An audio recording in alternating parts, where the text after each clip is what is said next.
What's up guys, Houndish here, and today we are jumping back in with another Destiny 2 video. It's Tuesday, the most relevant day of the week by far for Destiny at the moment, although I guess that's not really new, is it? But we have weekly reset, of course, so that means a reset for all of the rewards in the game, some of the featured activity content, and of course vendors, the Eververse store, as well as some other standard reset things, so we'll cover all of that, as well as an update to D2 today, which brings some additional patch changes. As always, if you enjoy the video, a rating would really help us out down below. Be sure as well to hit subscribe if you want to stay up to date with Bungie news, but otherwise now, let's get into it.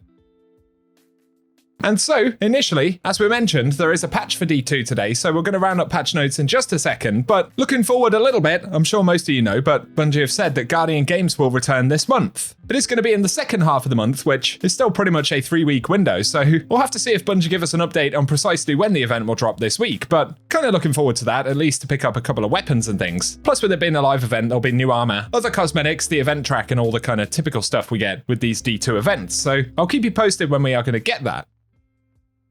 And next up, let's focus on the patch from this week. Boys, it's a big one. It's huge. Update 9555. In general, they fixed an issue where some weapons were not benefiting from their Weapon Foundry sponsorships when active. So, I'm scrolling down to the bottom of the page and I can't find any other changes. That's it. That's the patch for this week. As I've said before, of course we can't complain that Bungie are fixing things, and, well, this is logical, I suppose. Soros Weapon Foundry sponsorship starts now. Of course, Soros Foundry weapons will deal overcharged damage inside of the portal. Generally is the way these things work, so whatever you're running in the portal will benefit from this if you want to run some Soros weapons.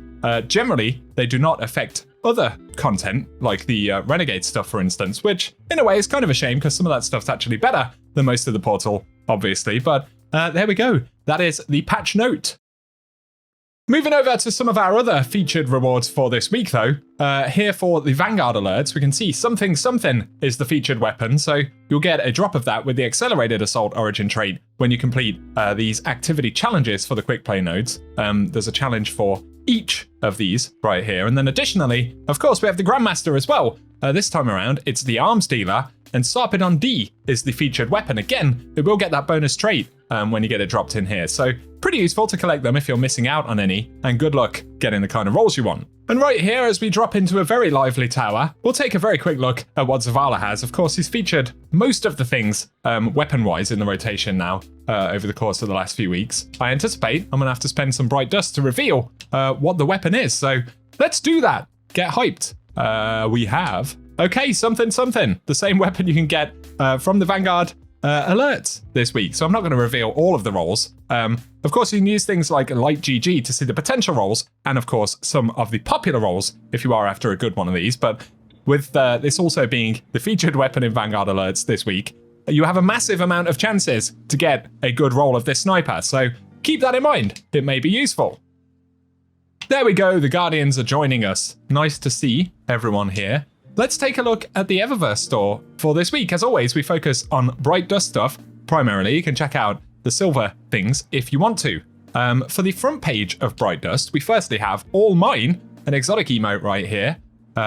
Reminds me of Gambit, all those motes floating around. It's been a long time since I played that. 3,250 bright dust for this one. There is also the Dunce Cap. I could do one of those in real life. He looks rather sad on the store, doesn't he? That one's up for 700 bright dust. And then we have Ametrine SP11 right here. Quite a nice looking sparrow, to be fair. If you like the purple, the kind of void colors, that is a new one for this season as well. So you can grab that for 2,500 bright dust. And then there is the Daito Capsule Entrance Transmat effect for 450 bright dust. And for the front page shaders, we have Reef Maid here initially. Of course, a bit of a classic.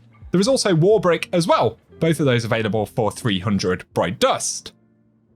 And as we move to the main bright dust section here, we have Be Wary, another exotic emote available this week. Very summery indeed. That one's 3,250 bright dust. Summary if being stung by a load of bees is your vibe. There's also Hand Cannon Vogue right here. Pretty cool one. That one's up for 400 bright dust. Then onto some of the exotics, we have the Scavenged Shell right here initially. That one's up for 2,850 bright dust. And there is Colonel's Lament, an exotic ship right here. Pretty cool, actually, from back in Echoes. Reminds me of Atheon, or something like that. I'm not sure if that's the actual inspiration, but kind of has Vexy vibes with a bit sticking out. Quite a nice ship. Otherwise, there is Dig Site available here. That one from back in Witch Queen. Wow, that's a very strange looking thing indeed.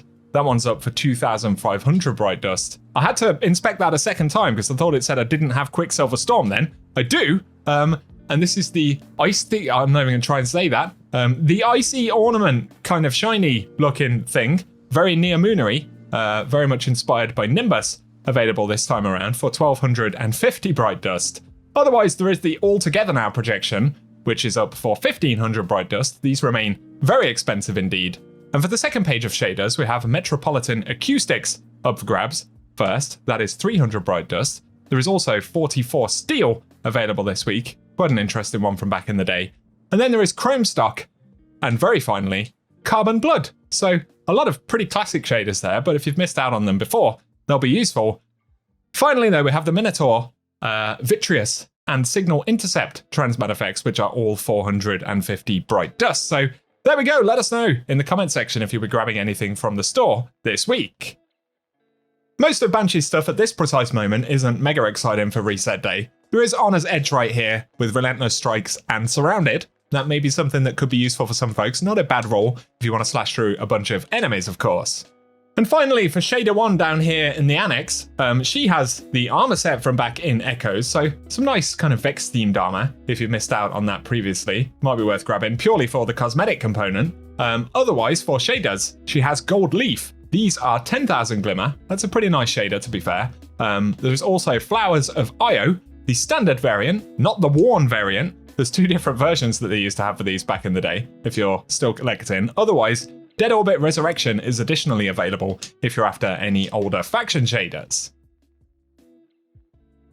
For today though guys, that is everything we have to round up. As always, I really appreciate you all tuning in. Let us know if you're doing anything in D2 this week. Most of the folks who absolutely grind have kind of cleared out Renegades and most of the other stuff that's currently available in terms of rewards and things. So we are of course waiting for other things to do, but at the same time, there are always players who are catching up on old expansion content running for rewards they didn't get previously. So let us know what you're up to, or if you'll grab anything from the Eververse store. Keep it locked and loaded. Hopefully Bungie will give us a better idea about Guardian games and things this week, but we will just have to wait and see. Otherwise, I appreciate you watching and I hope you guys have an awesome day.